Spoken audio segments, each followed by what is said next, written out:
Paano mag-deposit sa exchanges yung dogs na airdrop?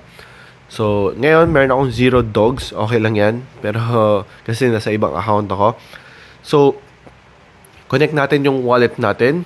Tapos, click natin yung deposit to exchanges. So, pwede natin siya i-deposit or i-withdraw sa Telegram wallet natin. Or, pwede natin siya ilagay sa diretso na sa exchanges. So, kailangan mo pa rin ng gas fee dito, no? Kailangan mo ng ton for gas fee.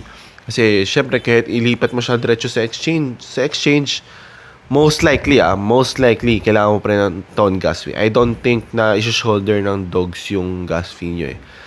So, I think most of you gusto na i-diretso sa exchange, hindi na kailangan sa Telegram wallet. So, click natin yung exchange.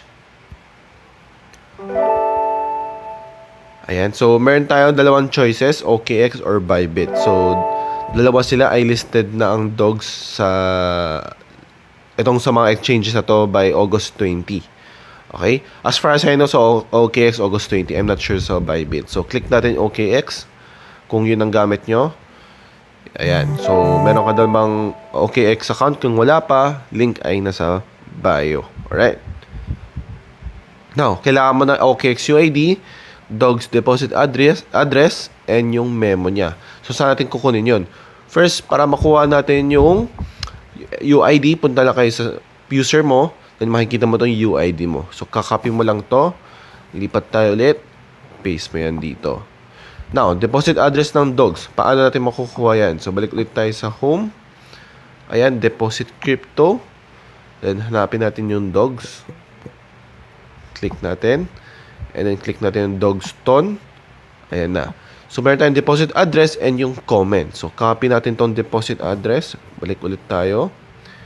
Paste natin. Ano naman yung memo? Yung memo naman is yung comment. So, copy natin to. Balik ulit tayo. Send. Tapos, ayan. Paste. Tapos, click mo yung send. So, kailangan naka-KYC yung account mo sa OKX or sa Bybit. Most likely, kailangan din ng KYC yon. So, make sure meron kayong government ID, etc. Alright, so click mo lang yung confirm. Make sure tama lahat. Confirm mo lang, then okay na. Alright, so, yun lang. Yun lang kabilis mag-withdraw. No? Hindi mo na kailangan diretso pa sa Telegram wallet.